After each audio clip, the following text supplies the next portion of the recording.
अस्सलामुअलैकुम, good morning Pakistan जी। आज है 13 अगस्त, सिर्फ एक दिन रह गया 14 अगस्त के लिए, लेकिन हमने तो पूरा वीक सजाया है आपके लिए। और आज मैं एक बहुत अहम बात अपने सारे उन लोगों से जो इस वक्त मुझे देख रहे हैं ना, जो हमारे शहर, हमारे मुल्क से बाहर रहने वाले पाकिस्तानी हैं, ख़ास तौर पे मैं उनके लिए कहना चाहती हूँ।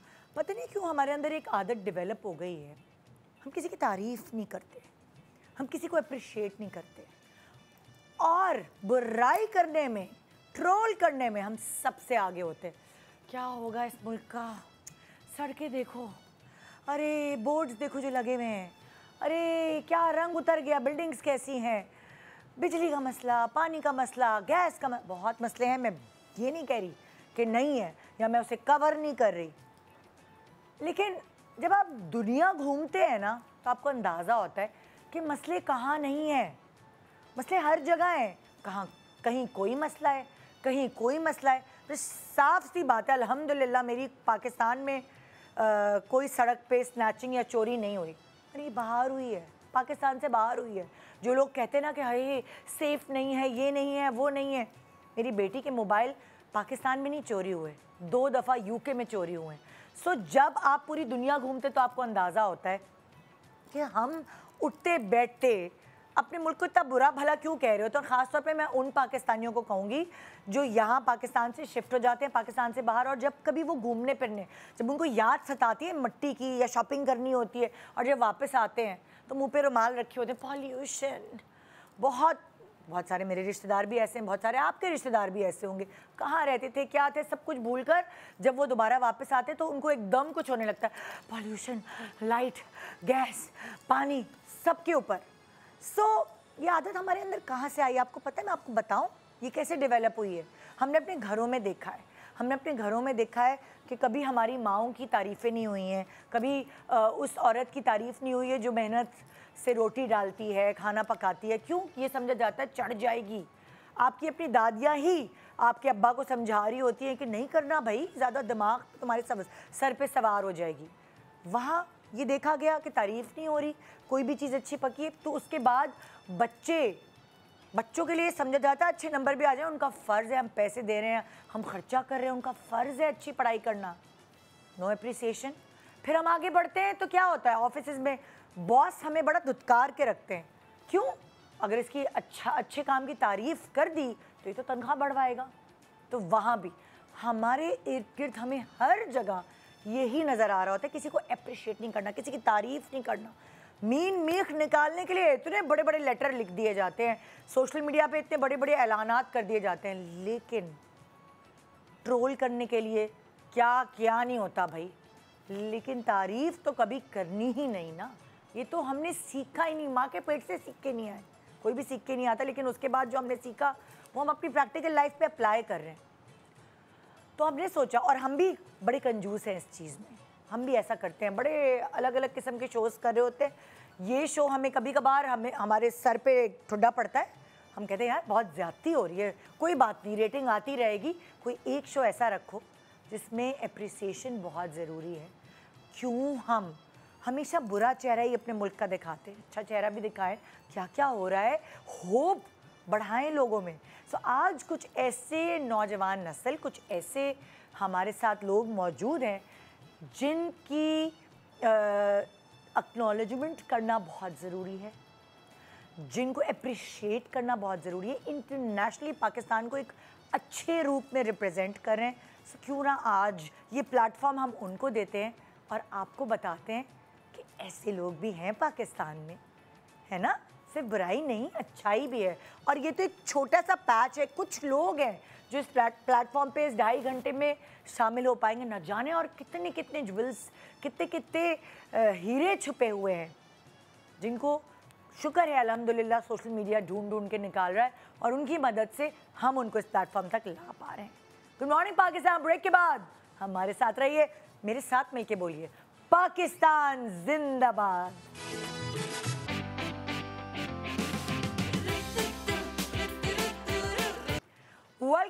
Welcome back, good morning Pakistan. आज हम आपको थोड़ा सा एहसास दिलाना चाहते हैं कि अप्रिसिएशन बहुत ज़रूरी है, और वो अपने घर से शुरू करें। फिर आहिस्ता आहिस्ता आए। और उसके लिए एक मिसाल है कि हम इस प्लेटफॉर्म पे आज अप्रिशिएट करने बैठे हैं और मेरे साथ हैं रुबीना अशरफ, जो कि हर किसी को अप्रिशिएट करने के लिए सबसे पहला फ़ोन उनका जाता है, और अगर कोई खामी भी होती है तो भी ये बताती है, बिल्कुल जेन्युइनली। अस्सलाम वालेकुम। वालेकुम अस्सलाम। कैसी हैं आप? बिल्कुल सही एंगल निकाला है आपने इंट्रो का। बिल्कुल सही, बिल्कुल सही शख्स को बुलाया मैंने शो बिकॉज पे। मैं हूँ वो बंदा जिसको अगर तारीफ करनी होती है। जस्ट यस्टरडे आई कॉल्ड हमारे बहुत ही प्यारे एक्टर बच्चे हैं अली आका, एंड आई बिकॉज मैंने उसकी एक क्लिप कहीं देखा and I love the way he spoke. किसी की दिल आज़ारी किए बगैर उसने अपना पॉइंट इतने अच्छे तरीके से just put it across that I said I need to tell this guy that he speaks really well। बहुत कम लोग हैं जो अच्छा बोलते हैं, और जो अच्छा बोलते हैं वो बहुत एकदम से आपको स्टन करते हैं। बिल्कुल। So, हाँ, और मैं ये करती हमेशा हूँ। से मेरी ऑब्जर्वेशन है सबके लिए, मतलब लाइक जब आप वो जो ड्रामा वाला शो भी करती थी, क्योंकि आप खुद डायरेक्टर हैं, तो मेरा ख्याल से वो उस पैनल में आप जो हैं अप्रिशिएट भी करती थी और ऑब्वियसली मीन मीक भी निकालती थी, क्योंकि आपने अपनी आधी से ज़्यादा ज़िंदगी दी इस फील्ड को। Of course. तो ये सूट करता है ना आपके ऊपर। सो आज यहाँ पाकिस्तान के ऐसे बच्चे हैं, नौजवान नस्ल है, कभी कभार जो ग्लैमर होता है ना, हम उनको तो बहुत अप्रिशिएट करते हैं, लेकिन बहुत सारे ऐसे लोग जो बड़ी मेहनत और मुशक्क़त से एक मुकाम तक पहुँचे होते हैं, उनके साथ कभी कभार ड्रॉबैक होता है, उनको अप्रिसिएशन नहीं मिलती। बिल्कुल सही बात। और हम भी कोताही करते हैं। बिल्कुल। हम जो एंटरटेनमेंट के लोग हैं, हम भी पीछे रह जाते हैं। और मुझे तो शायद तब सबक मिला जब मुझे लोगों ने कहना शुरू किया, आपने फलाना को बुला लिया लेकिन आपने उसको नहीं बुलाया। तो मुझे शर्मिंदगी हुई बाकायदा कि आपने जो डांस करके सोशल मीडिया पे ऊपर आई, आपने उसको बुला लिया, मगर जो वो बेचारी इतनी पढ़ाइयाँ करके आई ऊपर, तो मुझे बुरा लगा वाकई। That is right। फिर अच्छा हुआ ये रुबीना जी, हमने फिर उस टॉपर को भी बुलाया, लेकिन दनानीर फिर भी ज़्यादा हाईलाइट हो गई। दनानीर भी आई थी और ज़ारा थी ना दूसरी बच्ची, जो ACCA जिसने टॉपर थी, उसको दोनों को साथ बुलाया था, मगर लोगों ने दनानीर को ज़्यादा हाईलाइट कर दिया। वो तो खैर बहुत टैलेंटेड है, no doubt. I don't know, but appreciation सबकी होनी चाहिए, ये बिल्कुल सही बात है। और एक्नॉलेज सबको करना चाहिए, बिकॉज जिंदगी सिर्फ किसी एक फील्ड से नहीं बनती। एग्जैक्टली। हर चीज़ को मिला के बनती है। सो एक ऐसा गेम जो लाइक स्पोर्ट्स पाकिस्तान से बाहर तो बहुत अप्रिशिएट किया जाता है, लेकिन पाकिस्तान में अभी इतनी अवेयरनेस नहीं है कि अच्छा ये भी कोई गेम है या ऐसा भी होता है। सो हाउस वाइफ्स को शायद नहीं पता, जो स्पोर्ट्स देखते हैं मर्द हजरात, उनको पता होगा। सो मेरे पास इस वक्त एक अचीवर हैं, निशा सुल्तान। इनका ताल्लुक़ गिलगित बल्तिस्तान से है। नेट बॉल चैम्पियन है ये। 2024 में ये कराची शिफ्ट हुई हैं और ये नेट बॉल जूनियर में पाकिस्तान की कैप्टन बनी हैं और इन्होंने सीरीज़ जीती, प्राइड ऑफ पाकिस्तान का अवार्ड भी इन्हें मिला। तो आइए इन्हें वेलकम करते हैं हमारे शो पे। निशा सुल्तान, अस्सलाम वालेकुम। वालेकुम सलाम। कैसी आप? ये छोटी सी कैप्टन हमारे कैप्टन, और हमें इंट्रोड्यूस कराया कि नेटबॉल चैंपियनशिप भी कोई कमाल। सबसे पहले तो ये बताएं ना कि नेटबॉल क्या है। बास्केटबॉल पता है हमें, वॉलीबॉल पता है और फुटबॉल पता है, नेटबॉल किस तरह खेली जाती है? नेट में बॉल डाल के। वही तो देखे ना, हमें समझना है। सबसे पहले स्कूल में हमने नेटबॉल पीटी में खिलाते थे हमारे ज़माने में। अब बदल गया। हाँ, आई कुडंट, पर समहाउ मैं नहीं थी इतनी स्पोर्टी शायद, और ये एक प्रॉपर टेक्निक है।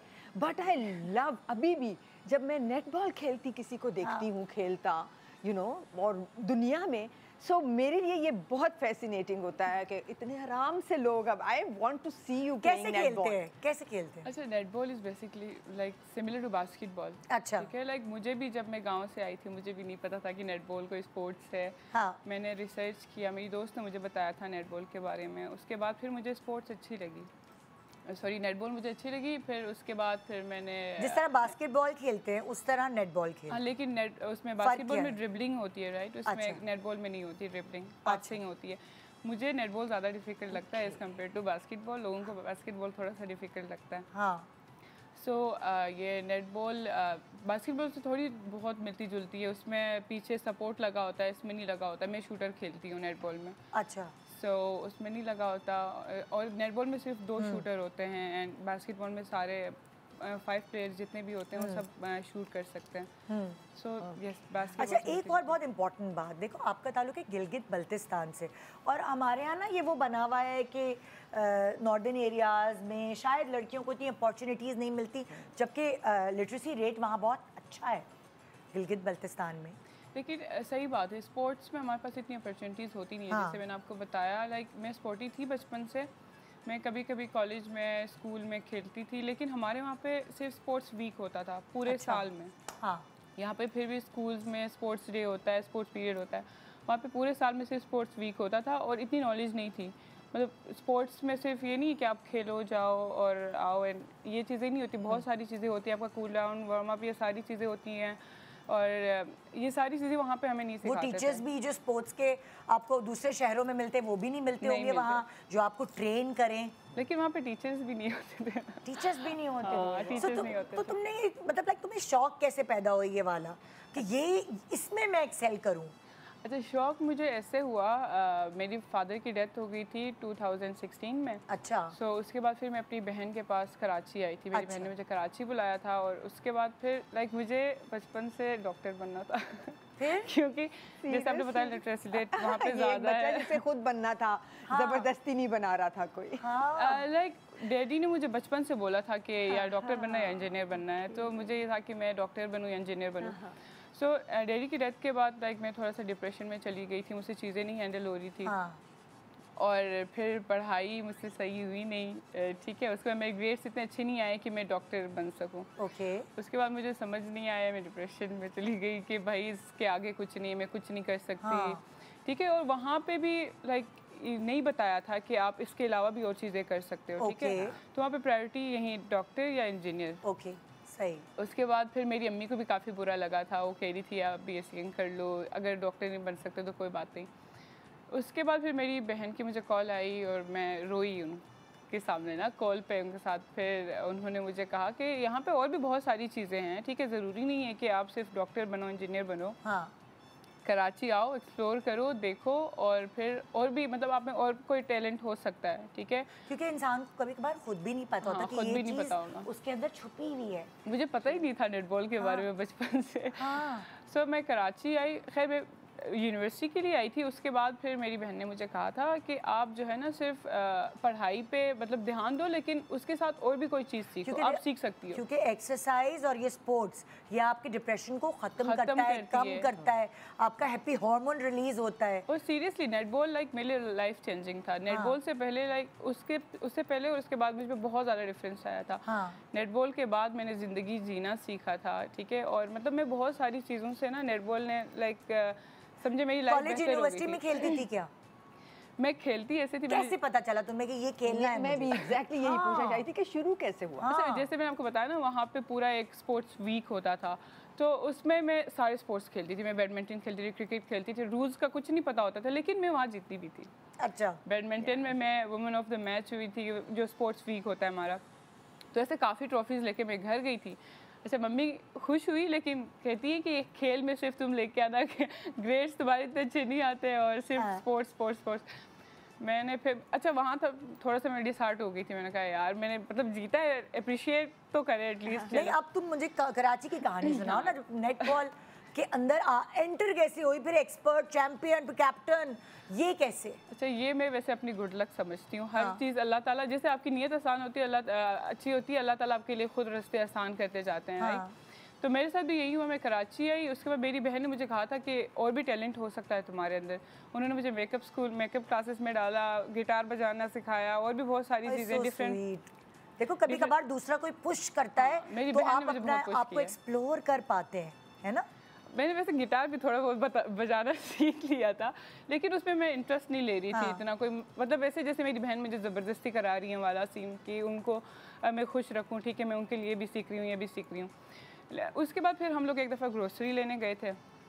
उसके बाद फिर वहाँ पे एक बास्केटबॉल नज़र आई मुझे, तो मैं उससे खेलने लग गई ना उठा के। फिर मेरी बहन ने कहा तुम्हें कोई स्पोर्ट्स खेलती हो तुमने या कुछ खेला है? मैंने कहा नहीं, इस तरीके से यही मैंने स्टोरी बताई कि स्पोर्ट्स वीक होता था, कभी कभी खेलती हूँ, मैं वहाँ जीती भी थी। सो मेरी बहन ने कहा कि तुम्हारी हाइट अच्छी है, तुम कोई गेम ट्राई करो। ठीक है, फिर तब मुझे इतना स्पोर्ट्स का पता नहीं था, बास्केटबॉल का भी मुझे इतना अच्छे से पता नहीं था।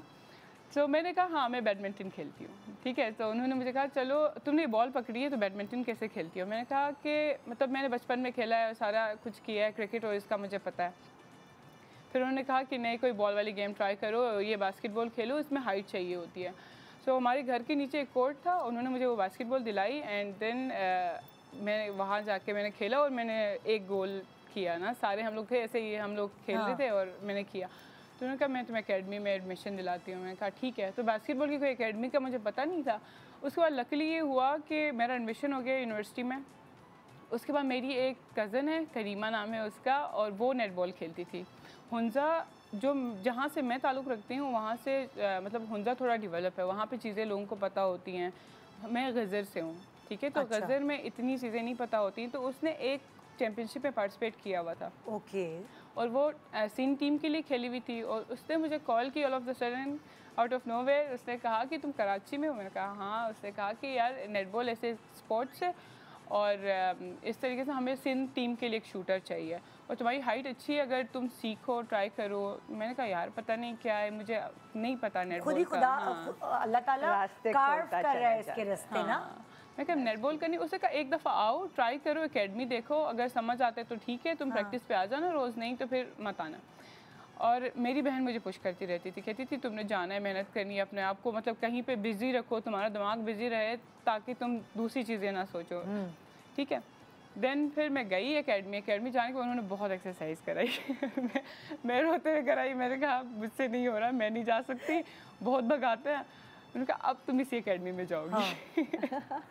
फिर वहाँ से स्टार्ट हुआ मेरा सफ़र। वहाँ से फिर मैंने एकेडमी ज्वाइन किया। उसके बाद एक कायद-ए-आज़म गेम्स हुए थे कोई, मुझे वो जो बेंच प्लेयर नहीं होता एक टीम में, वो रखा। एंड देन वहाँ पे शूटर थी, जो हमारी मेन शूटर थी, वो उनको कोई इंजरी हो गई। ठीक है, तो मैं ही उनके पास एक ऑप्शन थी। ऐसे ही तो मौके मिलते हैं। हाँ। मैं ऑप्शन थी और मुझे वहाँ तब सही से खेलना भी नहीं आता था। तो मुझे उन्होंने गोल शूटर डाल दिया और वहाँ मैंने एक शूट किया जिस पे सब ने मेरे लिए तालियां बजाई। मैं इतना खुश हुई। उसके बाद मैं एकेडमी जाना, मतलब दिल से मैंने सारी चीज़ें करना स्टार्ट करी। उसके बाद फिर ये हुआ कि वापडा की टीम के लिए ना सिलेक्शन के लिए कुछ हमारी एकेडमी में लोग आए। ओके। सो तब भी पता नहीं, लकीली सारे सीनियर्स नहीं आए हुए थे और मैं थी और उनको कोई हाइट वाली लड़की चाहिए थी। तो वापडा के कैंप पे मुझे बुलाया। Lucky for them also. So फिर मुझे कैंप में बुलाया और कैंप में भी फिर मुझे हाइट का एडवांटेज हुआ और उन्होंने मुझे कैंप में रखा। उसके बाद फिर मैं टीम में भी आ गई just because of my height. मैंने कहा ये बच्ची सीख लेगी आगे जाके और इसमें टैलेंट है वो ना। फिर मैं एक साल मैंने सिंध से खेला था। उसके बाद फिर तब सही से मुझे कितनी लंबी हो वैसे तुम? 5'9". 5'9". लड़का कैसे मिलेगा इसको? सो यस, उसके बाद फिर मैंने वापडा के लिए खेला। उसके बाद फिर नेशनल टीम का कैंप लगा, उसमें सिलेक्शन हुई। उसके बाद जूनियर टीम की कैप्टन बनी एंड देन यस अभी मैं वापडा ये journey. And I've read somewhere that your sister is a pilot. Yes, commercial pilot. ये वो वाली सिस्टर है जो तुम्हें बार-बार अप्रिशिएट कर रही थी। ओह, मतलब लाइक कितनी बड़ी बात है। It runs in the family, the courage and ये सबसे बड़ी चीज़ आई एम श्योर आपके माँ बाप दोनों की तरफ से ही आई होगी कि लड़कियों को पुश करना और उनको उनसे ये उम्मीद करना कि वो कुछ ज़िंदगी में करें। कर सकते हैं। और वो इनकी जो बहन है, कोई घर में ना आपके एक होता है जो खुद भी बनता है और दूसरों को धक्का देता है, करो नहीं करो। जैसे इसको ज़बरदस्ती एकेडमी में दाखिल करा दिया, नहीं और जाओ। सो वो आपका एक घर में एक शख्स ऐसा होता है। आपके घर में कौन है ऐसा जो सबको धक्का देता है, करो करो करो? मेरी अम्मी थी ऐसी। माय मदर हमारी भी अम्मी वो बहुत धक्के देती थी। हमारी अम्मी तो धक्के देके निकालती थी, जाओ करके आओ। वो हर वक्त मैंने बताया ना बार रेज कर देती थी। एक अचीवमेंट करते थे तो कहती थी नहीं अब ये करोगे तो पता चलेगा। मेरी बहन भी यही करती थी। हर जगह मुझे गिटार के उसमें क्लासेस में डाला हुआ था, पीसी सीखो और ये कोर्स करो वो कोर्स करो, मेकअप की क्लासेस लो। और एक जगह जाती थी मैं जहाँ मैं सुबह 6 बजे घर से निकलती थी और रात 10 बजे घर आती थी। सो पूरा मेरा उन्होंने दिन ऐसे बिजी किया हुआ था, कुछ सोचने का टाइम ही नहीं मिलता था। उसके बाद फिर मैं नेटबॉल में आ गई और नेटबॉल की वजह से बहुत तो अब अम्मी क्या कहती हैं, जो कहती थी तुम तो बस स्पोर्ट्स में अच्छी हो, अब अम्मी क्या कहती हैं? अच्छा, अम्मी ने पूरा गिलगित बल्तिस्तान, स्टार्टिंग में जब मैं स्पोर्ट्स खेलती थी तो फिर ये कमेंट्स मिलते थे मुझे कि खेलती है, वहाँ पे पढ़ने के लिए नहीं गई, कोई जॉब नहीं करती।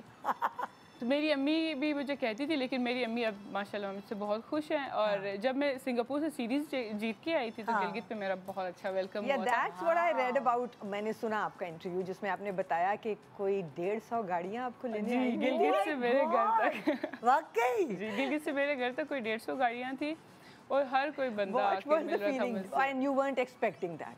आपको बिल्कुल अंदाजा नहीं था कि जब मैं अब खेल के जीत के आ रही हूँ तो वहाँ क्या होगा। और एक आप मैं सीरियस, मुझे यकीन ही नहीं होता। मैं आगे पीछे गाड़ियाँ देखी, मैं कहा ये सारी गाड़ियाँ मेरे साथ हैं। जबरदस्त। और हर कोई आया हुआ था, हर कोई देखो ना, आपकी वजह से गिलगित बल्तिस्तान का नाम हुआ, पाकिस्तान का नाम हुआ। सो वो ऑब्वियसली ना, फिर आप अगर आप किसी भी शहर में रहते हो, वो इलाके वाले भी प्राउड फील करते हैं। बिल्कुल कि ये देखो, ये हमारे इलाके में रहती है, ये हमारे इलाके में रहता है।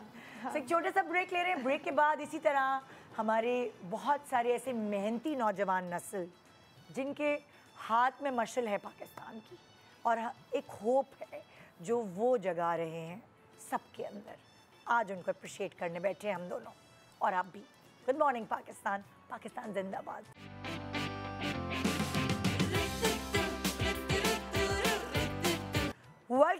Welcome back. Good morning Pakistan. तो जैसे भाई ज़ाहिर है सबको ही पता है, हम तो बेताबी से इंतज़ार कर रहे हैं, ख़ास तौर पे इस साल 14 अगस्त कल है। और जैसे मैंने आपको पहले भी बताया था कि 24 घंटे की ट्रांसमिशन ARY ज़िंदगी से आप देख सकेंगे आज रात 12 बजे से। और सिर्फ जश्न नहीं होगा, बल्कि बात होगी यकीन की। आओ मिलकर बनाएं पाकिस्तान। एक 24 घंटे का लाइव स्पेशल शो आपके लिए हम लेकर आए हैं, जहां हम मिलकर कोशिश करेंगे मसाइल का हल निकालने की। सेहतमंद पाकिस्तान, एजुकेशन नेवर स्टॉप और इनिशियल स्टेबिलिटी, इस सारे मौज़ूआत पर हम बात करेंगे और आप भी इसमें शामिल हो सकते हैं। व्हाट्सएप नंबर इस वक्त भी स्क्रीन पर चल रहा है। अपनी आवाज़ हम तक पहुंचाएं, अपने मसाइल हम तक पहुंचाएं। अब सिर्फ उम्मीद नहीं, अब यकीन के साथ आओ मिलकर बनाएं पाकिस्तान। आज हम अप्रिशिएट करने बैठे हैं अपने पाकिस्तानी नौजवान नस्ल को, वो वाले बच्चे जो शायद सोशल मीडिया पे आकर चले गए, लेकिन यहाँ हम बैठकर मैं और रुबीना जी मिलकर उनको अप्रिशिएट कर रहे हैं, उनकी जर्नी आप लोगों के साथ शेयर कर रहे हैं। और इस वक्त मेरे साथ मौजूद है हुज़ैफ़ा जमील, जो कि ACCA ग्लोबल टॉपर हैं। हुज़ैफ़ा जमील ने ACCA के फाइनेंशियल रिपोर्टिंग एग्ज़ाम्स में 180 ममालिक के 1,07,000 से ज़ायद उम्मीदवारों में फ़र्स्ट पोजीशन हासिल करके शानदार आलमी एजाज़ अपने नाम किया। ये हाफिज़ कुरान भी हैं। आइए वेलकम करते हैं। अस्सलाम वालेकुम। वालेकुम हुज़ैफ़ा, अस्सलाम। कैसे हैं आप? अल्हम्दुलिल्लाह मैं बिल्कुल ठीक ठाक। बहुत मुबारक आपको, और ये तो बहुत बड़ी अचीवमेंट है। टॉप तो किया 99% से, और मैं अभी हुज़ैफ़ा को यही कही थी, एक भी उन्होंने ऐसे ही काट दिया होगा कि 100 ही दे दे। सो दिस इज़ लाइक 100% माशाल्लाह। बिल्कुल अल्हम्दुलिल्लाह। अच्छा, ACCA करने के लिए कौन से सब्जेक्ट में आपको बहुत अच्छा होना चाहिए? ACCA बेसिकली कम्बिनेशन है अकाउंटिंग से रिलेटेड काफ़ी सारे सब्जेक्ट्स हैं, जिसमें management accounting, taxation, audit, financial accounting, financial reporting, financial management, ये सारे सब्जेक्ट्स आते हैं। लेकिन मोस्टली ये अकाउंटिंग एंड फाइनेंस से रिलेटेड ही सब्जेक्ट्स के ऊपर फोकस है। अच्छा, जो जैसे यंगस्टर्स हैं, जो जब हम भी उस एज में थे तो बड़े कंफ्यूज थे, हमें समझ नहीं आता था हम किस प्रोफेशन में जाएं। कुछ तो बचपन से फोकस्ड होते थे, उनको इंजीनियर, डॉक्टर ये बनना है या आर्टिस्ट बनना है, लेकिन बहुत सारे बच्चे एक सर्टेन एज में कंफ्यूज हो जाते हैं, उनको समझ ही नहीं आता हम किस प्रोफेशन में जाएं। आपको हुज़ैफ़ा कब समझ आया कि मुझे ACCA करना है? मुझे अकाउंटिंग का जो मेरा पैशन है, मेरे ख्याल से मेरे फादर से इनहेरिट हुआ है मेरे में, क्योंकि he himself has an over 30 years of experience in this field. अच्छा। और एक दिन मैं उनके ऑफिस में बैठा हुआ था, वो नमाज के लिए सीट से उठे तो मैंने उनकी सीट के ऊपर बैठा, तो मुझे उनके सामने जो एक्सेल की शीट एक बनी हुई थी, मैंने उसको थोड़ा सा देखा तो मुझे वो नंबर्स थोड़े फैसिनेट किए और मुझे लगा कि दिस इज़ माय इंटरेस्ट। उसके बाद मैंने उसको मज़ीद एक्सप्लोर किया और फिर मैं जब ग्रेड 5 में था, मैं तब से ही इस फील्ड को एक्सप्लोर करने लग गया, एक्सेल के ऊपर प्रैक्टिस करने लग गया, अकाउंटिंग से रिलेटेड सब्जेक्ट्स देखने लग गया और फिर मैंने चूज़ किया इसको ACCA को एज अ कैरियर पाथ और अल्हम्दुलिल्लाह उसमें मुझे सक्सेस मिली। तो अब्बू खुश हुए ये कि मेरा बेटा भी उसी फील्ड में जा रहा है जिस फील्ड में मैं हूँ? बिल्कुल, अल्हम्दुलिल्लाह उनकी सपोर्ट भी थी काफ़ी और उन्होंने मुझे गाइड भी काफ़ी किया दरमियान में। और ये जीन्स में भी आया कि अब्बा से आपके पास ट्रांसफ़र हुआ अकाउंटिंग और मैथ्स और ये सारी, है ना, कैलकुलेशन स्ट्रॉन्ग होनी चाहिए। बिल्कुल। सो वो मुझे ये ज़रूर बताइएगा कि मैंने अपने पर्सनल एक्सपीरियंस से ये डिस्कवर किया है कि जब आप कुरान हिफ्स करते हैं तो आपकी बहुत सारी गुत्थियाँ दिमाग की सुलझ जाती हैं और आपका ब्रेन ज़्यादा काम करने लगता है। क्या ये हकीकत है? बिल्कुल ये हकीकत है। आई थिंक इसमें अल्लाह ताला की बरकत भी होती है और उसके अलावा कुरान हिफ्स करना इटसेल्फ एक ऐसा काम है जिसके अंदर आपको काफ़ी ज़्यादा माइंड को इस्तेमाल करना पड़ता है। तो आई थिंक जब आप वो कंप्लीट कर लेते हैं तो अल्लाह ताला की तरफ से एक बरकत भी आती है और इस पूरे प्रोसेस के दौरान आपका जो है वो दिमाग काफ़ी बेहतर काम करने लगता है। कितना टाइम लगा कुरान हिफ्स? मुझे तकरीबन 2 से 2.5 साल के दरमियान लगे थे। अच्छा, और पढ़ाई वगैरह भी साथ कर रहे थे आप या उस वक्त फोकस कुरान? नहीं, उस वक्त मेरा कंप्लीट फोकस कुरान पे था। उसके बाद फिर मैंने अपने मैट्रिक एग्जाम्स दिए और फिर मैं ACCA में आ गया। ओके। सो आप कुछ पूछना चाहेंगी? देखिए कितनी फैसिनेटिंग बात है कि हम सोचते बच्चों का 1 साल भी कहीं इधर उधर ना जाए, ज़ाया ना हो जाए। आपने 2 साल की 2.5 साल की ब्रेक ली मैट्रिक से पहले और फिर इम्तिहान दिया। और अभी जैसे हम बात कर रहे थे कि कितने ही ऐसे बच्चे हैं जो कि फिर उसके बाद उनके दिमाग इतने शार्प हो जाते हैं कि वो डबल प्रमोशंस लेके और कोप कर लेते हैं, वो 2-2.5 साल जो है वो कवर कर लेते हैं। सो टाइमिंग सो टू से इज़ नॉट इतनी इम्पोर्टेंट, जो एंड रिजल्ट है वो है असल चीज़ कि आपने सीखा क्या, आपने पाया। अच्छा, एक और बहुत इम्पोर्टेंट सवाल मैं हुज़ैफा आपसे करना चाहती हूँ, कितना पढ़ना पड़ता है अगर आपके जैसे स्टूडेंट बनना हो? सो क्या डिसिप्लिन, क्या खाना पीना, ये सब चीज़ें आप जैसे लोगों का रूटीन क्या होता है? देखिए, मैं एक ये मिसकंसेप्शन पहले तो क्लियर कर दूं कि मैं बुक वॉर्म बिल्कुल भी नहीं हूँ। अच्छा। लोग अक्सर समझते हैं कि जिनके नंबर ज़्यादा आते हैं वो बस किताबों में घुसे रहते हैं, ऐसा बिल्कुल भी नहीं है। आई थिंक एक बैलेंस रखना पड़ता है क्योंकि आपके माइंड को रिलैक्सेशन भी चाहिए, वरना वो अपनी फुल एफिशिएंसी पे काम ही नहीं कर सकेगा। तो आप थोड़ा पढ़ाई को टाइम दें, थोड़ा अपने वालिदैन के साथ बैठें, अपने दोस्तों में घूमें फिरें, आप थोड़ा एंजॉय करें, खेलें कूदें, सब कुछ। आप गेम्स नहीं खेलते थे? मैं क्रिकेट खेलता था अपने दोस्तों के साथ। इसके अलावा मैं क्या कहते हैं अपनी मेरी और भी हॉबीज़ थी जिसमें ये फोर्टनाइट वगैरह ये वाले सारे जो किसी ज़माने में PUBG खेलता था। एक कज़न थे, उन्होंने मुझे PUBG के ऊपर लगाया था। लेकिन वो भी तो तकरीबन कोई 1 साल करता था। उसके बाद फिर PUBG खेलना भी छोड़ दी और गेम्स में कभी इतना इंटरेस्ट ऐसा सच रहा नहीं मुझे। ज़्यादा मैं यही फिजिकल गेम्स खेलना पसंद करता, जैसे क्रिकेट खेल ली, फुटबॉल खेल ली। अच्छा, गेम से आपने खुद अपने आप को दूर किया कि अम्मी अब्बू ने सख्ती की? ये माएँ बड़ी परेशान है कि बच्चों को गेम से कैसे दूर करें, थोड़ी टिप्स तो दें ज़रा। नहीं, मेरा नहीं ख्याल कि कभी भी मेरे पेरेंट्स ने इस बात पे रिस्ट्रिक्शन रखी, बल्कि वो खुद इंकरेज करते थे कि मैं फिजिकल गेम्स खेलूँ। और आई थिंक कि इनको इसको दूर नहीं करना चाहिए क्योंकि आपकी बॉडी की भी एक रिक्वायरमेंट है, उसकी फिजिकल फिटनेस की भी एक रिक्वायरमेंट है। तो आपको उससे फिजिकल हेल्थ भी आपकी इंप्रूव होती है। और PUBG की बात कर रही हूँ मैं। अच्छा, PUBG की बात कर, उससे कैसे दूर किया? वो तो स्पोर्ट्स के पीछे तो हम पागल है कि अच्छा चलो ये खेल लो वो खेल लो। नहीं, PUBG मेरे उस पर भी कभी मेरे पेरेंट्स ने ऐसे रिस्ट्रिक्शन तो नहीं लगाई थी। हाँ, मामा कहती थी कि तुम बहुत ज़्यादा खेलने लग गए हो, तो फिर मैंने एक पॉइंट पे आके खुद ही उसको छोड़ दिया क्योंकि आहिस्ता आहिस्ता आपकी लाइफ के अंदर फिर मज़ीद पढ़ाई आना शुरू हो जाती है और डिफरेंट चीज़ें आना शुरू होती है जिनके ऊपर आपका ज़्यादा फोकस रिक्वायर्ड होता है। तो वो एक बचपने में शौक होता है हर किसी का गेमिंग का, तो वो था, बट वो एक सर्टेन पीरियड ऑफ टाइम तक था, उसके बाद खुद ही खत्म हो गया। टॉपर बनने के लिए क्या ज़िंदगी में डिसिप्लिन ज़रूरी है? बिल्कुल डिसिप्लिन ज़रूरी है, लेकिन हर चीज़ को बैलेंस के साथ रखना पड़ेगा। क्या आपका रूटीन हो? टाइम टेबल क्या होता था? टाइम टेबल ये होता था कि आप डिवाइड करें अपने टाइम को। ऐसा नहीं है, बच्चे अक्सर गलती करते हैं, स्टूडेंट्स क्या करते हैं, बस पढ़ते ही रहते हैं, तो उनका माइंड जो है वो ड्रेन हो जाता है और उसके बाद वो अपनी एफिशिएंसी के ऊपर काम ही नहीं कर पाता। तो आपको एक बैलेंस रखना पड़ेगा। आपको फॉर एग्जांपल अगर आप डिसाइड कर लें कि आज का मेरा ये टारगेट, आज मैंने 5 से 6 घंटे पढ़ना है, तो 5 से 6 घंटे पढ़ने के बाद आप उठ जाएं। अब क्या अलार्म लगाते थे? फ़ोन को कहीं लॉक करके रख देते थे? ये जो डिस्ट्रैक्शंस हैं जो अक्सर होती हैं आजकल के बच्चों को, उससे कैसे बचते थे आप? अच्छा, डिस्ट्रैक्शंस में फ़ोन कभी भी मैंने ऐसे लॉक करके नहीं रखा। ये भी अक्सर स्टूडेंट्स मुझे बताते हैं कि हम सोशल मीडिया डिलीट कर रहे हैं, अपने एप्लीकेशंस डिलीट कर रहे हैं एग्जाम्स के दौरान।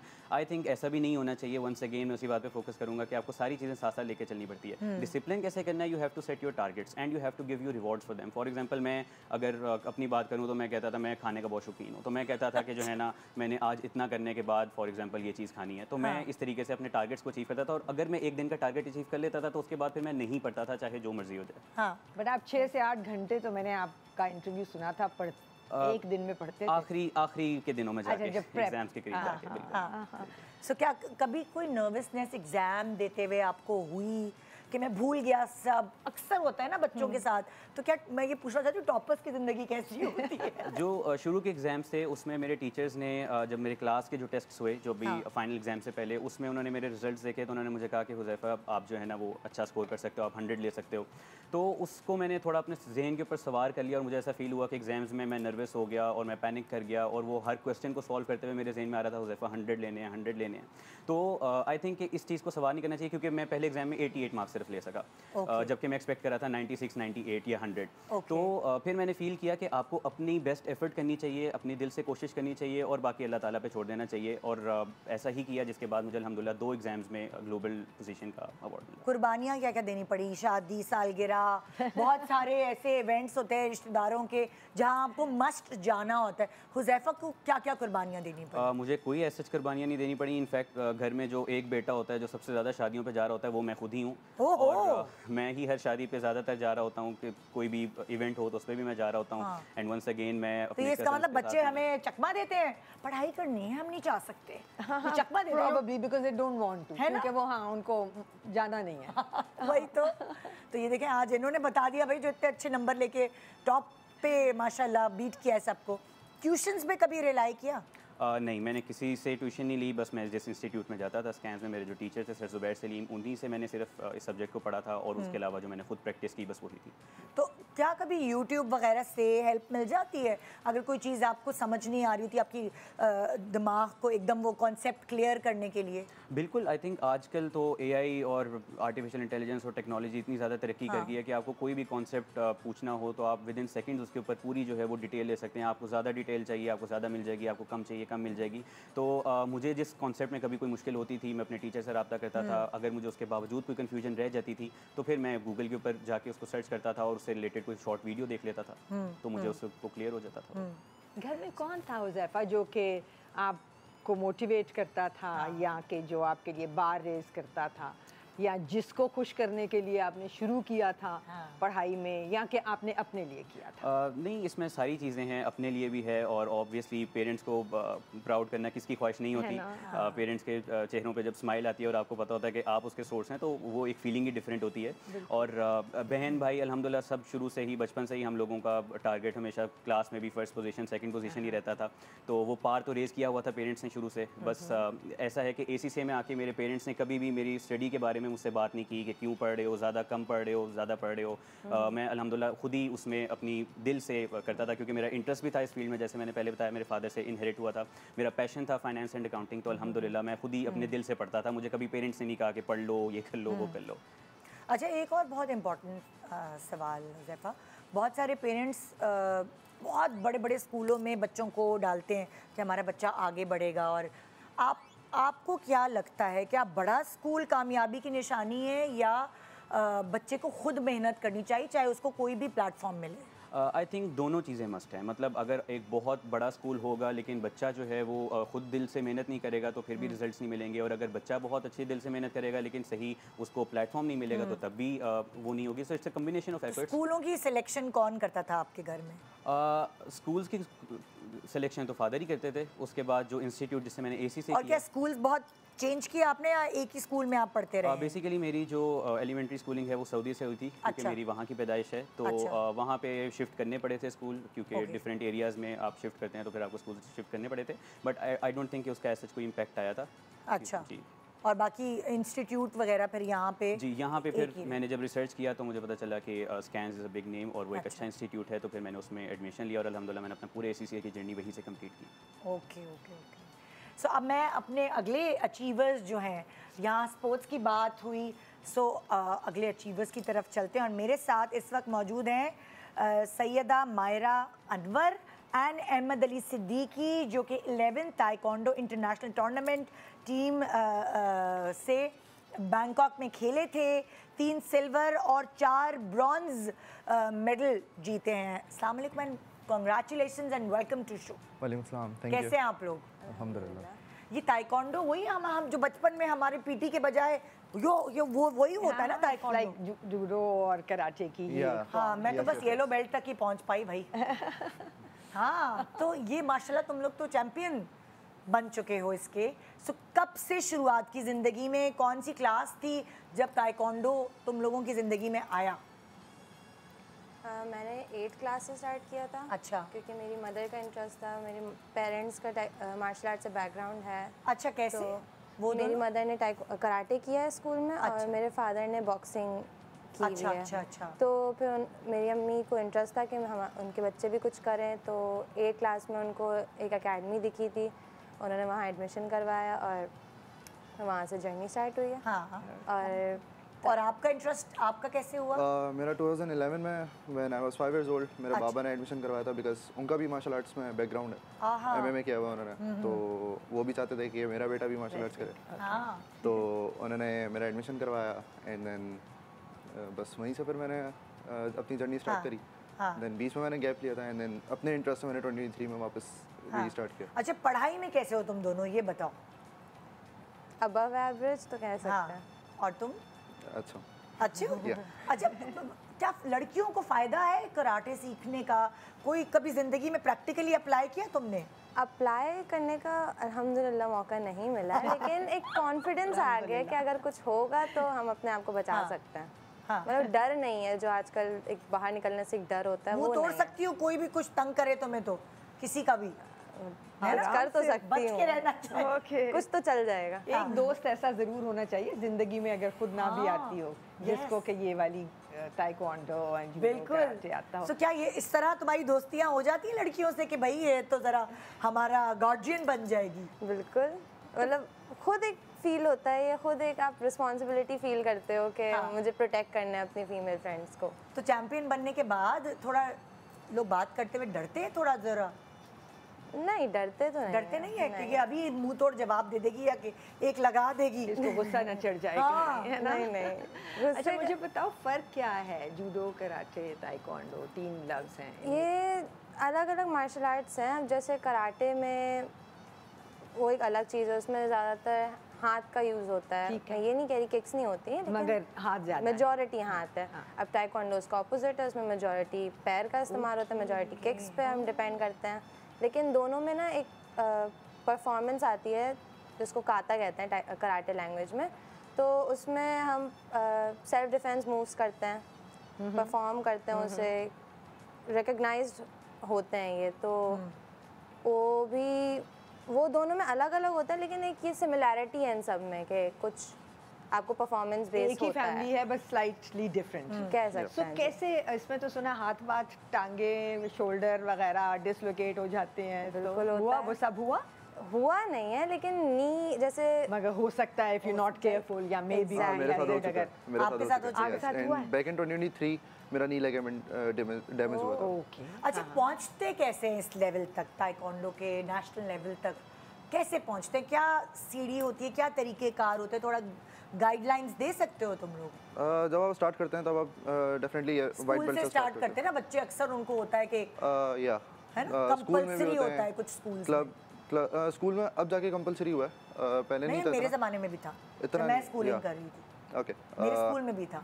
क्लब्स में जैसे आप जाते हो तो वाइट बेल्ट से स्टार्ट करते हो, देन बेल्ट लेवल होते हैं yellow, green, blue, and then आप ब्लैक होते हो। फिर उसमें आप पहले लोकल परफॉर्मेंस चेक की जाती है, देन आप ट्रायल्स वगैरह देते हैं, फिर आप प्रोविंशियल लेवल से national games and then international.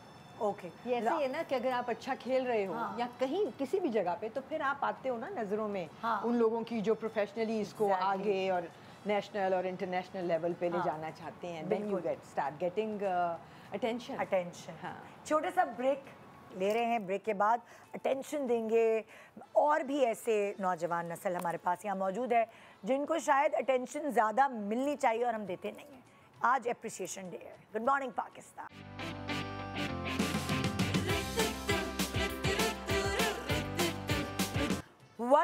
Welcome back. Good morning Pakistan. और जनाब, अब मैं आपकी मुलाकात करवा रही हूँ फुटबॉल टीम से, जो कि बेटर फ्यूचर पाकिस्तान इस टीम का नाम है। अब्दुल राशिद मेरे पास इस वक्त मौजूद हैं जी, फुटबॉल टीम के head coach better future Pakistan से। मोहसिन अली प्लेयर हैं, मोहम्मद हसनैन प्लेयर हैं, और Ahmad Ali top scorer golden boot ये हमारे सामने। और अभी ये कुछ 10 दिन पहले हरा के आए हैं नॉर्वे की क्लब टीम को। ऑस्लो में मैच हुआ था, वहां से ये ट्रॉफी जीत कर आए हैं। वाह, 2-0 से हरा के आ गए भाई, जबरदस्त मतलब मुकाबले। एक भी गोल ना करने दिया आप लोगों ने उनको। क्या बात है। वाह। और ये हमारे लियारी से है मैच भाई, देखना चाहूंगी, है ना? हाँ, कि वो बहुत ही कुछ तेज होगा ना, सब कुछ बहुत तेज खेले, बहुत अच्छा खेले। उनकी टीम बुरी थी, आप बहुत अच्छे थे। असल में हमारे लिए सबसे मुश्किलात पैदा हुई तो फाइनल मैच था, तो हमारे बच्चे तो बारिश में नहीं खेल सकते, तो फाइनल में बारिश ही हो गई। ओह, तो इतनी तेज़ बारिश हुई जो हमारे बच्चे बहुत डिस्टर्ब हुए फाइनल मैच में। फिर भी अल्लाह ने इज्जत दी हाँ, और मैच विन किया। बड़ी हाँ, बात है, बड़ी बात है, बड़ी बात है। और मैं ये हैरान हूँ तीनों लियारी से। मुझे लगता है कि ये तो लियारी तो सोने की कान बन चुकी है। Absolutely. रैपर्स तो माशाल्लाह। फुटबॉलर्स, मतलब माशाल्लाह, है ना? सो चलो मुझे अपनी अपनी लाइफ के बारे में सब बताओ। अब तुम लोगों का इंटरव्यू है, समझो कि ये तुम लोगों ने कैसे सोचा कि हमें फुटबॉलर बनना है, किसको देख के? एक एक करके बताओ। मैंने तो क्रिस्टियानो को देख के ओए होए क्रिस्टियन रोनाल्डो। हाँ हाँ, इंस्पिरेशन तुम्हारी वो है। उसी को देख के स्टार्ट किया था बचपन से, उसी का फैन। अच्छा, तो मुझे एक मिनट, तीनों के नाम मैंने बता दी ना, तो मुझे ये तो बताओ कि मोहम्मद अली कौन सा है तुम तीनों में से? तुम हो। अच्छा, फिर मोहम्मद हसनैन कौन है? तुम हो। और अहमद अली तुम हो? अहमद अली मैं। मोहसिन अली है। तो तुमने, अच्छा मोहसिन अली ये है और अहमद अली तुम हो, जो गोल्डन बूट है, मतलब लाइक जो जीता है। गोल्डन बूट लेके आए हैं, लेके आए दैट हैं। Means the man of the match tournament. Tournament का। हाँ। ओ अच्छा भाई, जबरदस्त। सो अब तुमसे शुरू करते चलो अहमद अली। हाँ, मुझे बताओ कि किस एज से तुमने फुटबॉल खेलना शुरू किया? मैंने तकरीबन 7 साल से। 7 साल की उम्र से? जी। ओए होए। गलियों में खेलते थे, हाँ, फिर शौक आस्ते आस्ते अम्मी अब्बू पिटाइयाँ भी तो लगाते हैं कि पिटाइयाँ फिर भी। चले गए बाहर खेलने। खेलते थे रोडों पर, हाँ। गलियों में खेलते थे ऐसे जोर से बोलो ना। ऐसे गलियों में रोडों में खेलते थे।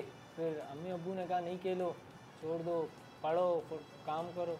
हाँ, बस एक शौक था, एक ख्वाब था कि पाकिस्तान के लिए खेलना है, हाँ। पाकिस्तान के लिए गोल्ड मेडल जीतना है इंशाल्लाह। फिर वही मेहनत किया, कोचेज ने ट्रेनिंग दी हमें। तो दोपहर में अम्मी सो जाती होंगी, तुम चुपके से निकल जाते होगे खेल। ये वही चुपके खेल खेल के ये है ना? आज ये हासिल किया ट्रॉफी, ये हासिल पाकिस्तान किया। के लिए। माशाल्लाह। सो यहाँ तक कैसे पहुँचे? यहाँ तक काम करता था, ट्रायल हुए, कोचेज ने ट्रायल लिए। क्या काम करते थे?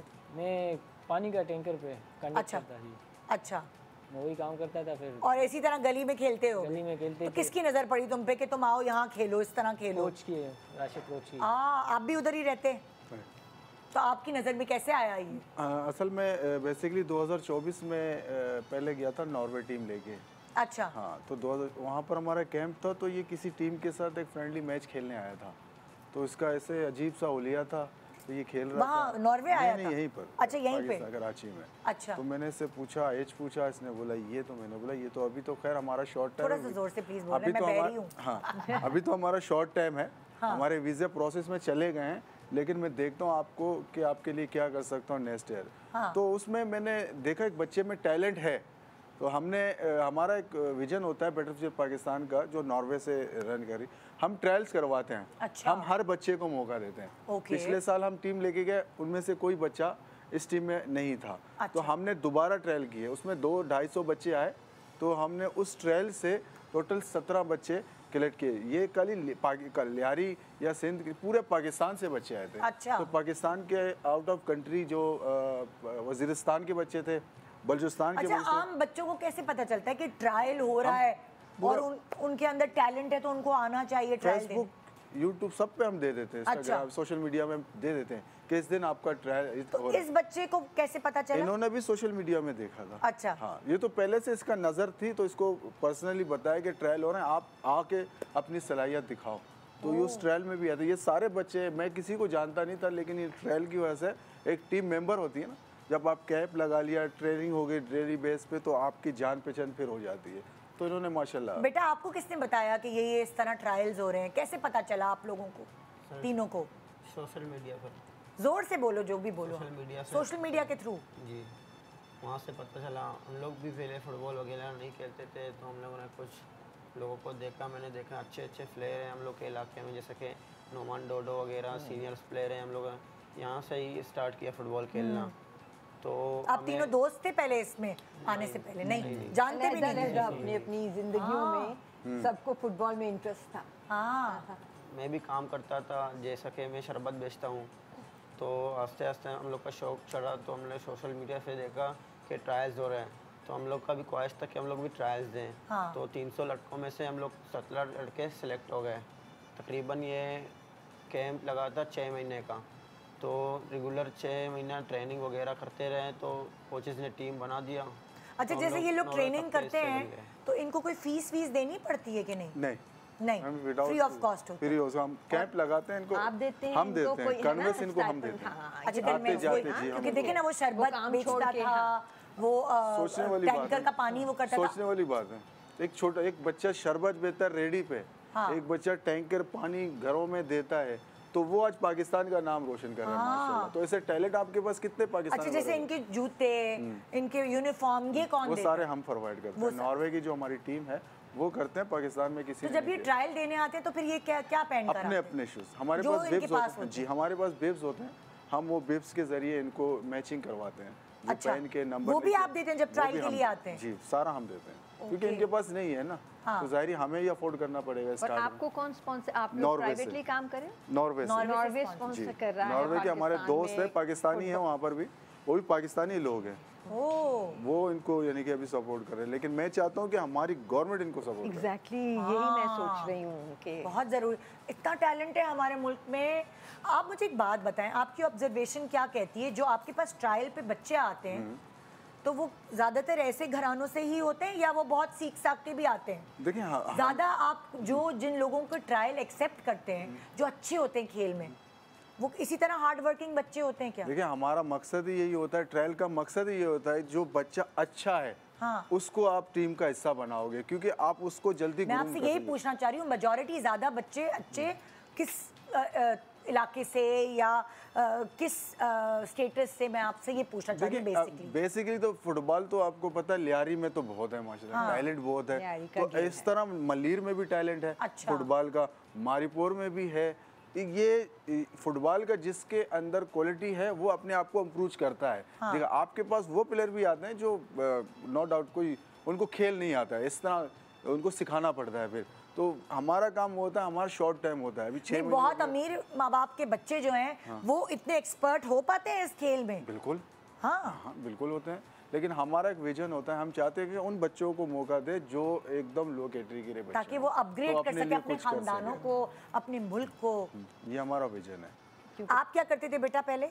मैं जो अब्बू के दुकान पे बैठता था, स्कूल से जब मैं फ्री होता था तो दुकान पे बैठता था, तो रात को जब टाइम मिलता था तो मैं जाता था, ट्रेनिंग करता था। तो अब अब्बू ने पिटाइयाँ तो नहीं लगाई कि चलो बैठो दुकान पे, कहाँ खेलने निकल गए? हमारे तो हालात आपको पता है लियारी के शुरू से ऐसे थे कि जब हम छोटे थे तो अब्बू नहीं छोड़ता था, तो अब मैं चुपके से जाता था, फुटबॉल खेलता था, और मैं मस्जिद से ना कर फिर घर जाता था कि अब्बू देखे ना मैं मट्टी से भरा हूँ। पैशन। तो अब कैसे ही ट्रीटमेंट मिलती है घर से भी और इलाके से भी? अब तो मेरा अब्बू बहुत खुश है। जब मैं जा रहा था तो मेरे अब्बू के अम्मी के आंखों में आंसू आ गए थे। जब मैं आया भी तो मेरा अब्बू रो रहा था। जब मेरे मोहल्ले में मेरा इस्तकबाल हुआ तब भी मेरा अब्बू रो रहा था। पहली दफा जहाज में बैठे? जी, पहली दफा पाकिस्तान से बाहर गए, नॉर्वे। हाँ, इस फुटबॉल की बदौलत अपनी। कैसा लगा तुम लोगों को? बहुत अच्छा लगा मैं। हाँ हाँ। तो अब आगे क्या सोचते हो तुम लोग अपने फ्यूचर के बारे में?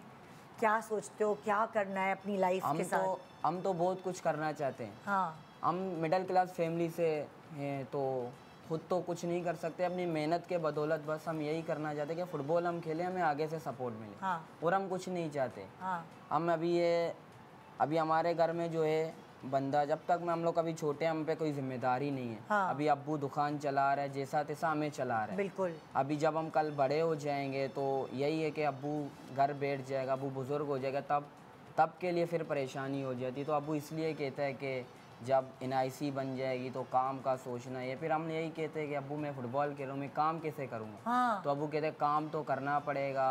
अब बताएं इनका फ्यूचर क्या है? अब ये वाले जो ये अपना घर चलाते थे, अपने माँ बाप की हेल्प करते थे, सो अब अगर ये गेम ज़ाहिर है अब फुटबॉल में आ गए हैं, इनको प्रैक्टिस करनी पड़ेगी एक एज तक पहुँचने के लिए। ये कैसे सरवाइव करेंगे? देखिए, हमने हमारी जो टीम है नॉर्वे की, हमने अपना एक विजन रखा है कि हम इन बच्चों को पढ़ाएंगे भी इंशाल्लाह। अच्छा। इन फ्यूचर हम इनको पढ़ाएंगे, लेकिन वो कितने तक करेंगे? हमने तो एक शरबत वाला, एक दुकान वाला, एक काम वाला, वो तो दुनिया के सामने रख दिया। अब थोड़ा सा इनके लिए गवर्नमेंट भी तो सोचे कि ये तो चीज़ें आगे आ गई, बच्चे आपके लिए गोल्ड मेडल भी लेके आए, गोल्ड, एक बच्चा आपके दुनिया में बेहतरीन प्लेयर हो गया, जो टॉप स्कोरर हो गया, जो सबसे ज़्यादा गोल करने वाला हो गया। तो इनका इन फ्यूचर हमने अपनी तरफ से तो कोशिश की है, हमने एक छुपे हुए सितारे को आगे लेके आ गए। अब हम चाहते हैं कि इनको गवर्नमेंट इनको अब सपोर्ट करे, इनको सपोर्ट करे। वरना फिर यही होगा फिर जैसे कि बाकी गेम्स में भी होता है कि बाहर से कोई देखेगा इनको और उठा के अपनी टीम के लिए ले जाएगा, और फिर ये उस मुल्क का नाम रोशन करेंगे, उस टीम में खेलेंगे, जाहिर है वो इनको बनाएंगे क्योंकि और इंटरनेशनली खेल कर आए हैं। हाँ, बिल्कुल वहाँ देखा होगा सबने कि भाई ये कितना अच्छा प्लेयर है, ये कितना अच्छा प्लेयर है। Because the world picks up. Norway है ना जो पाकिस्तान से ढूंढवा के और वहाँ पे गेम खिला रहे हैं। एग्जैक्टली। तो एब्सोल्युटली ये हमारा लॉस हो जाएगा। बिल्कुल, एजेंट वैसे इनके लिए बैठे हुए वहाँ पर देख रहे हैं। अभी हो सकता है किसी को कॉल आ जाए भी आप आ जाओ, कुछ कह नहीं सकते कि नॉर्वे ऐसा टूर्नामेंट है, सब दुनिया का सबसे बड़ा टूर्नामेंट। अच्छा, आप फर्ज करें इनको कॉल आ जाती है, इनके माँ बाप इनको भेज देते हैं, सो मतलब लाइक फिर इनका क्या फायदा होगा उसमें, मुझे ये बताइए। यूरोप में खेलने का इतना फायदा है जो आप सोच नहीं सकते, ख्वाब है, ड्रीम है। और किस एज से इनको वो ले जा सकते हैं? इसी एज से, कभी भी।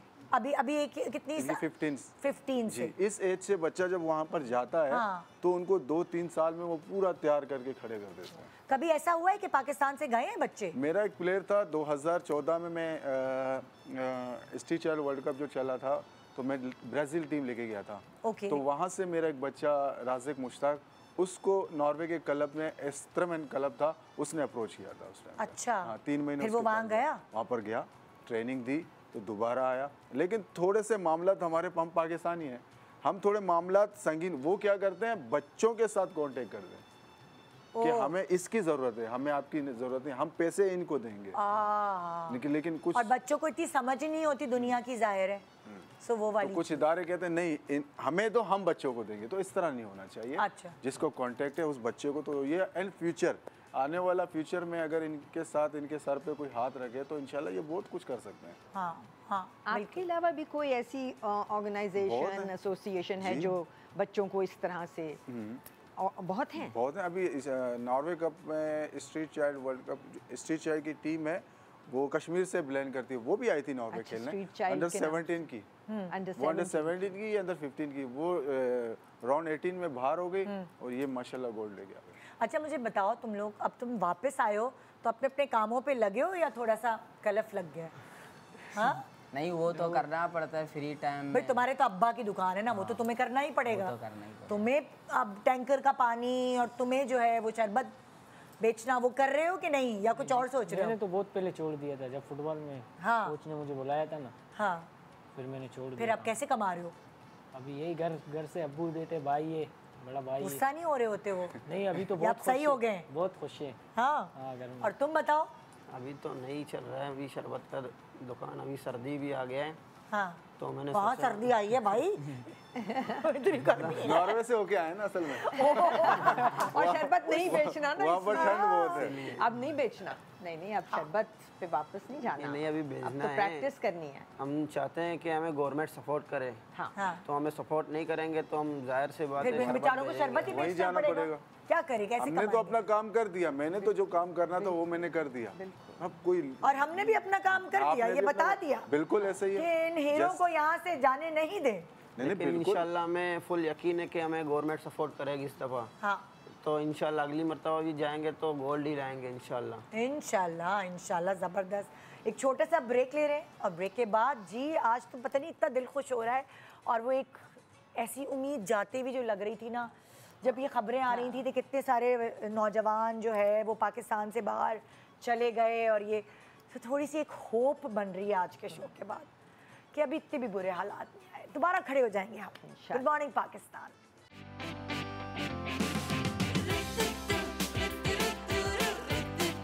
Welcome back. Good morning Pakistan. से यहाँ आज हम अप्रिशिएट करने, एक्नॉलेज करने बैठे हैं हमारे। अब जाहिर है इस छोटे से टाइम फ्रेम में हम अलग अलग फील्ड्स के लोगों को यहाँ बुला रहे हैं और उनकी तारीफ़ें कर रहे हैं और उनके बारे में आपको बता रहे हैं, लेकिन ऐसे बहुत सारे टैलेंटेड लोग हमारे मुल्क में इधर उधर हर जगह हैं। और आज एक छोटा सा ट्रेलर या प्रोमो हम आपको दिखा रहे हैं उन लोगों का। सो इस वक्त आर्ट की बात करें तो ट्रक आर्ट पाकिस्तान का स्पेशली दुनिया में मशहूर है और हम जाने जाते हैं ट्रक आर्ट के हवाले से। सो एक पर्सनालिटी ऐसी हमारे पास यहाँ मौजूद हैं जिनका नाम है अली सलमान अंचन साहब, जो कि founder and creative director of Phool Patti हैं। ये पाकिस्तान के ट्रक आर्ट को पूरी दुनिया में लेके गए हैं और पाकिस्तान में जो मौजूद एम्बेसीज़ हैं, फॉरेन एम्बेसीज़, और वहाँ पे इनका काम डिस्प्ले हुआ। अस्सलाम वालेकुम, वेलकम टू द शो। ये आपके लिए। और शुक्रिया। अरे वाह, ये मैं अपने घर के ऊपर लगा सकती हूँ। निदा यासिर, दोनों का नाम आ गया ना। ये बहुत अर्जेंट बेसिस पे बनी थी क्योंकि वो लास्ट मोमेंट। ज़बरदस्त, क्या बात है, ज़बरदस्त। अब तो जहाँ भी जाते हैं हम पाकिस्तान से बाहर, हर घर में कोई ना कोई सोवेनियर्स, यहाँ के कैटल्स, यहाँ के मग्स, ट्रक आर्ट को आप लोगों ने बहुत खूबसूरत तरीके से हर जगह पर पाकिस्तान की एक पहचान बना दी है। यूनेस्को ने मैडम मुझे हमें फीचर किया the creative entrepreneur of Pakistan. The way हमने पूरे मॉडल को कन्वर्ट कर दिया इकोनॉमी, क्रिएटिव इकोनॉमी में भी। उसके अलावा आप देखिए, जो आपकी बात है कि वो दुनिया में हर जगह ये किसी न किसी फॉर्म में पहुंच गया। बिल्कुल। बट हमारी जो स्पेशलिटी वो तो ये नहीं है। हमारी ये कि हमने जितने बड़े प्रोजेक्ट्स हैं, आप म्यूज़ियम के साथ, आर्ट गैलरी के साथ, गवर्नमेंट के साथ, वो हमने किए। जितनी भी मैम ने कहा, अगर आप अमेरिका में जाएँ वीज़ा लेने के लिए, वीज़ा सेक्शन में 170 फीट की वॉल बनी होगी कराची काउंसिल के अंदर। जी, आपकी कंपनी ने बनाई? हम कंपनी तो नहीं है, जो आर्ट ऑर्गेनाइजेशन है, हम लोग सारे आर्टिस्ट हैं, सारे मिलके हमने बनाई है। तो इसका विजन यही था कि इस ट्रक आर्ट को प्रमोट करें। शुरू में ये था कि हमारे लिए चैलेंज ये था कि हमें इस आर्ट को पहचानवाने में बड़ा मुश्किल आया, क्योंकि आर्ट गैलरीज हमें एक्सेप्ट ही नहीं करती थी एज आर्टिस्ट। वो बोलती थी कोई आर्ट फॉर्म है, वो आपके घर की बुल्कीदार बराबर। तो फिर हमारे लिए चैलेंज था, हमने एक वक्त आएगा ये सब बुलाएंगे। और आज वो वक्त है कि अल्हम्दुलिल्लाह, जिसे आप कह रहे हैं। अगर आप देखें ट्रक आर्ट, तो एक ऐसा बंदा, आम बंदा घर के निकल कर ट्रक्स पे पेंट कर रहा होता था, बोर्ड्स पेंट करना, ट्रक्स पेंट करना। सो वो उसको रिकग्नाइज कराने में शायद आपको उसकी बात ये नहीं मैडम, ये आर्ट जो है ना, ये जो क्लास है, वो आर्ट की जो फर्टिलिटी है ना, जो आपकी उससे बहुत नीचे है। हाँ, इसीलिए तो उसकी वजह से ना बड़ा मुश्किल था कि जो आर्ट की ग्रुप्स के लोग थे या गैलरीज थी, उन्होंने बोला यार ये कोई आर्ट फॉर्म है। तो मतलब, और गोरे हमें पता था अप्रिशिएट करते हैं, हमारे मार्केटों में आते हैं, देखते हैं, तो उन्हें टाइम लगेगा। मगर फिर हमने जिसको करना शुरू किया, इवॉल्व किया, हमने रेस्टोरेंट बनाने शुरू किए। आज आप देखें रेस्टोरेंट की बाहर है। जी, पहले हमने पाकिस्तान से पहले बाहर रेस्टोरेंट बनाए, उसके बाद पाकिस्तान में ट्रेंड आया। जब हमने पहला खुसा बनाया तो हमारे घर वालों ने नहीं पहना, बोला यार ये खुसा बनेगा। अमेरिका में एक रेस्टोरेंट, और अब मैं देख रही हूँ आपके जॉगर्स कर रहे हैं, हैंड कैरीज हैं हमारे। हमने उसको फाइन प्रोडक्ट्स में कन्वर्ट किया। रिवायती सेट हमने थोड़ा सा, ताकि वो पब्लिक यूज में आए और ये घूमे। यानी अब ट्रेंड बन गया ना, एक फैशन बन गया ना। मगर हम कस्टमाइज बनाते हैं, हम बना के बेचते कुछ नहीं। अच्छा। हमारी ऑर्गेनाइजेशन सिर्फ कस्टमाइज, कस्टमर टू कस्टमर बनाती है। वो जो हमने ट्रेंड बना के, क्योंकि वो हमारी फ्रीक्वेंट ट्रैवलिंग हो रही होती है, आना जाना लगा रहता है, तो फिर वो आप बना नहीं पाते चीज़ें। तो हम प्रोडक्ट बना के नहीं बेचते कुछ। प्रोडक्ट सारे हमने अपने इंस्टाग्राम में डाल दिए कि जिसने जो बनाना बनाए, हम नहीं बना के बेचते। अच्छा, तो आप ट्रक आर्ट की तरफ कैसे आए? मेरा आर्ट का ही बैकग्राउंड था, क्योंकि शुरू से ही मुझे क्लास में बंक करने का शौक था, तो मैं आर्टिस्टों के साथ और बिलबोर्ड आर्टिस्ट के साथ बैठता था। अच्छा। तो वहीं से वो चीज़ डेवलप थी। तो वो आफ्टर ग्रेजुएशन मैंने लाइक करना है, तो फिर उसके बाद हमने किया। तो ग्रेजुएशन किस फील्ड में किया? आर्ट में की थी। आर्ट में ही की, और उसके बाद पढ़ा, सारा पढ़ा। उसके बाद ताकि इसको मॉडर्न कर सके, इसको और अच्छे। तो जितनी भी इनोवेशन आपको नजर आती है ना, उसमें हमारा बड़ा कंट्रीब्यूशन है। यानी एक तो रिवायती काम को हमने, जैसे हम अमेरिका में कर रहे हैं, फॉर एग्जाम्पल जिसने आपने रेस्टोरेंट की बात की, वो भी हमने की। तो वो हमने फिर उस अमेरिकन रेस्टोरेंट की थीम को रखा।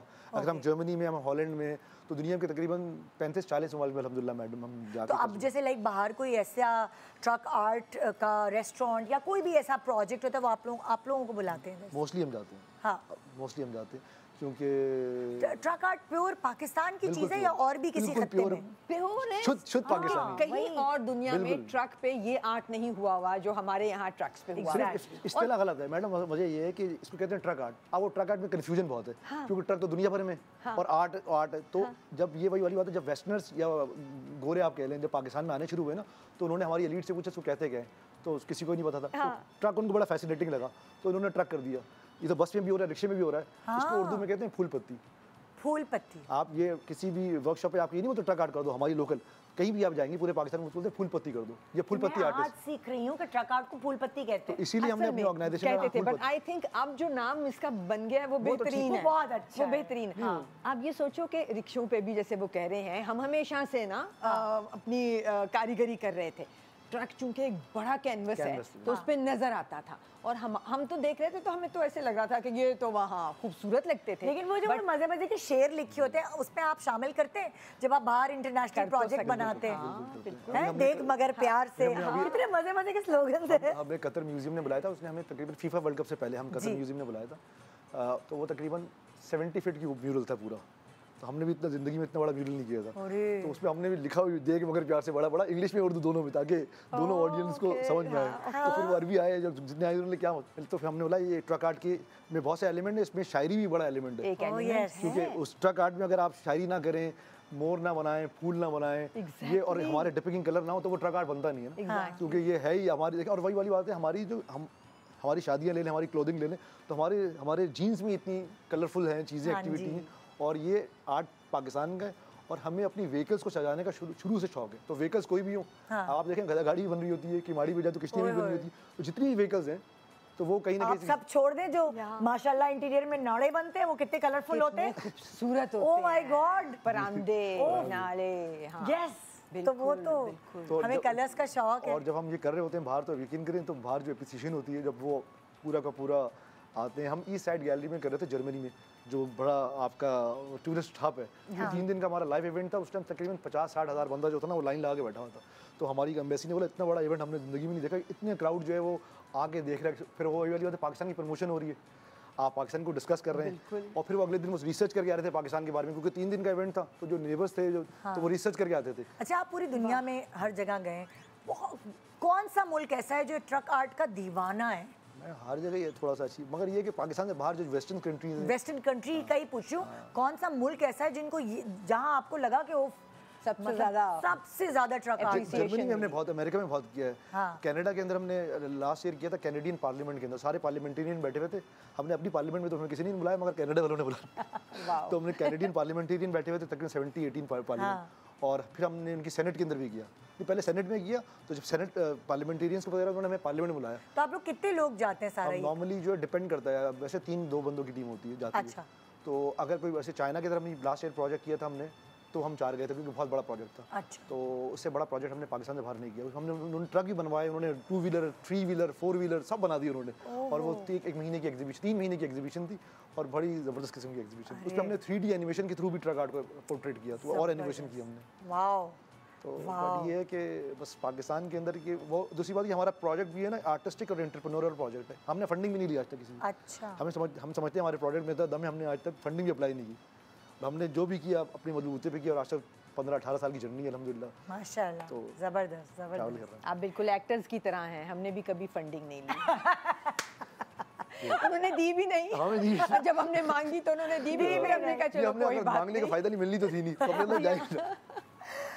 अच्छा, हमारे पास जो है इस वक्त एक छोटे से टैलेंटेड पाकिस्तानी है, और इनका नाम है मोहम्मद हसनैन रज़ा। हम अपने बच्चों को बड़ा डांटते हैं, कंप्यूटर पे बैठे हो, आईपैड छोड़ो, ये करो, लेकिन भाई अगर हमारे बच्चे ऐसे निकल जाए तो क्या ही बात है। 12 साल की उम्र में हसनैन ने AI रोबोट तैयार किया है, जो कि हर सवाल का जवाब भी देता है, और साथ साथ VR गेम। उन्होंने अपने मतलब का काम अम्मा अब्बा नहीं दिला रहे तो ना दिलाएं, मैं खुद ही बना लूँगा। VR गेम डेवलप कर लिया भाई, खुद बना लिया, ये ले भाई। तो हसनैन इसी ने बनाया था कि अम्मा अब्बा नहीं लेके दे रहे थे? नहीं, असल में जो है जहाँ से मैंने रोबोटिक्स और गेम डेवलपमेंट का कोर्स किया है, वहाँ पे जब मैंने 4th टाइम कोर्स किया है इस साल जून-जुलाई में, वहाँ पे एज अ फाइनल प्रोजेक्ट मैंने ये VR प्रोजेक्ट बनाया। अच्छा, मुझे सच बताओ, मैंने सच कहा ना, अम्मा अब्बा डांटते थे हर वक्त कंप्यूटर पे बैठे रहते हो, छोड़ दो आईपैड, छोड़ दो फ़ोन। नहीं, ऐसा नहीं है, मैं गेम खेलता नहीं, और मुझे गेम्स वैसे भी मना है, तो इसलिए। और ऐसे लोग भी मजाक करते हैं कि तुमने गेम खेलते नहीं हो, लेकिन तुमने गेम बना लिया, दूसरों के बच्चों के लिए बना लिया। तो मुझे तुम ये बताओ कि कैसे तुम्हारे अंदर शौक पैदा हुआ? अभी तो तुम सिर्फ 12 साल के हो। ये सबसे पहले जो है, शुरू से ही मैं टेक्नोलॉजी और इस सब के फील्ड में, IT वगैरह, इसमें ऑलरेडी इंटरेस्टेड था, रोबोटिक्स। घर का बच्चा जो है जब वो टीवी सेट कर दे, कंप्यूटर सेट कर दे, तो वो तब से ही शुरू हो जाता है मुझे लगता है। तो घर में टेक्निकल थे तुम बहुत? जी एग्जैक्टली। इसके बाद फिर जो है तकरीबन 4 साल पहले मैंने IHI का कोर्स किया था। उसमें IHI के किस चीज़ की एब्रिविएशन है? ये इमाम हुसैन इंस्टीट्यूट। अच्छा। ये जो है इसमें रोबोटिक्स सिखाते हैं। अच्छा। और साथ में गेम डेवलपमेंट सिखाते हैं। तो जब मैंने पहला कोर्स किया था वो मेरा फर्स्ट टाइम था। तब आई थिंक मैं क्लास 4 में था और तब मैंने एक ब्लूटूथ कार बनाई थी। ओहो। देन उसके बाद अगले साल गेम डेवलपमेंट में एक लीप अचानक से ली थी, एक कार से लेकर फिर अचानक से मुझे उस टाइम भी मैंने VR गेम बनाने की कोशिश की थी लेकिन अनसक्सेसफुल गया था। बेसिकली वर्जन मैंने गलत सेलेक्ट कर दिया था। और फिर उसके बाद जब तीसरी बार मैंने कोर्स किया तो क्योंकि ऑल्टरनेट चलता है, पहले रोबोटिक्स होता है फिर गेम डेवलपमेंट, तो जब तीसरी बार गेम डेवलपमेंट हुआ तो मैंने उसमें जैसे बताया तीसरी बार रोबोटिक्स हुआ, उसमें मैंने फिर ये AI रोबोट बनाया। तो पढ़ाई वढ़ाई भी करते हो, सिर्फ इसी में लगे रहते हो? ये जो है जून जुलाई समर वेकेशन, अच्छा, विंटर वेकेशन, सिर्फ यहाँ तक ही मैं दूँ। पढ़ाई वढ़ाई सही नंबर ले आते हो, पास हो जाते हो? अल्हम्दुलिल्लाह। है ना? तो आगे क्या बनना है आपने?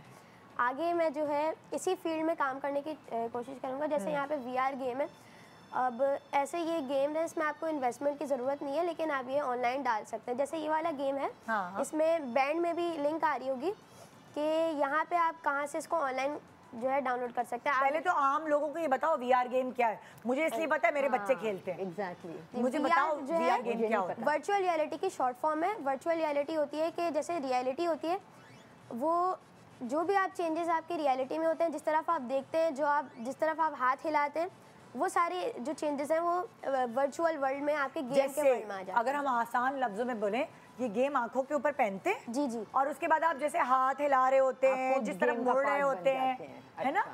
वो आपको लगता है कि आप उस गेम के अंदर है। एग्जैक्टली। जैसे अगर आप एक बहुत मशहूर गेम है VR बीट सेबर के नाम से, उसमें आप स्वॉर्ड्स चलाते हैं, सेबर्स, तो उसमें हाथ चला रहे होते हैं और जी एग्जैक्टली आप कंट्रोलर हिला रहे होते हैं हाथ से और फिर आप जो है स्वॉर्ड हिला होता है। इसमें जो है माउस यूज़ किया मैंने, माउस ब्लूटूथ से कनेक्ट किया है, एज अ DIY कंट्रोलर का टाइप काम करता है ब्लूटूथ माउस। तो जैसा इसमें क्लिक करने से फिर आपके हैंड में ऑब्जेक्ट आ जाती है, इस तरह मैंने कंट्रोलर। अच्छा, आपने ये किया है? जी कि वो हाथ में ऑब्जेक्ट भी आ जाएगा, आपको ऐसा फील होगा? जी। और इसमें जो है बेसिकली गेम ये है कि ये VR शॉप के थीम के अराउंड है। आप एक शॉप वेंडर के पॉइंट ऑफ व्यू से खेल रहे होते हैं गेम। आपके अराउंड फ्रूट्स होते हैं, कस्टमर्स आपसे आके मांगते हैं, आप उनको फ्रूट्स देते हैं, आपका जो है मनी का स्कोर इंक्रीज होता है और फिर आहिस्ता आहिस्ता जब इनफ मनी आपके पास हो जाता है तो गेम जीत जाते हैं। तो आपने ये गेम डेवलप किया? जी एग्जैक्ट। ओह अच्छा। सो जब आप कोई गेम बनाते हो तो उसके राइट्स आपके पास होते हैं ना, फिर आप वो फॉर्मेट किसी को बेच सकते हो या?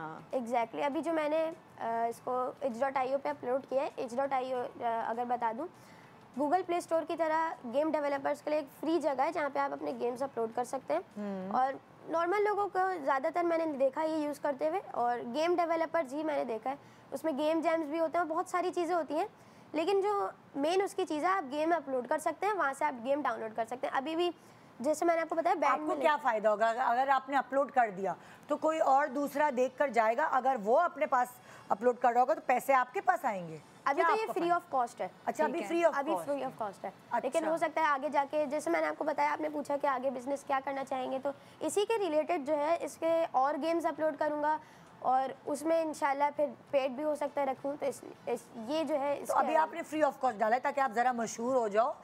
फिर बस ये एक्चुअली फर्स्ट टाइम, इससे पहले जो है मैंने गेम अपलोड किया था itch.io पे, वो 3D गेम था, वो VR गेम नहीं था। अच्छा। और वो सिंपल एक पार्कोर। यानी आपका रुझान जो है वो गेम डेवलपिंग के ऊपर है। आप गेम डेवलपर बनना चाहते हो, जो फहद मुस्तफ़ा था ना ड्रामे में। अब तो हम पब्लिक को तो वैसे ही बताएंगे कि ये भी एक प्रोफेशन है, कभी मैं कभी तुम में जो फहद मुस्तफ़ा गेम डेवलपर था, है ना, वही है ना ये काम। आपने देखा? अब देख लेना वो ड्रामा। अब ड्रामा देखो, आपके मतलब का है। आप हो उसके हीरो आप हो, थोड़े बड़े हो मगर आप हो। सो अभी जो आप जब करते हो अपलोड, तो क्या फिर आता है रिस्पांस, लोग देखते हैं? अभी मैंने कल परसों ही अपलोड किया है। अच्छा। अच्छा। और ये जो भाई देखिएगा भाई, बता दो कहाँ से मिलेगा तुम्हारा गेम। ये बैंड में इसकी लिंक आ रही होगी, लिंक बेसिकली hasnain786.h.io, ये जबरदस्त। /h.io sorry. Thank you so much. आप लोगों का एक छोटा सा ब्रेक के बाद देखते रहिए गुड मॉर्निंग पाकिस्तान। पाकिस्तान जिंदाबाद।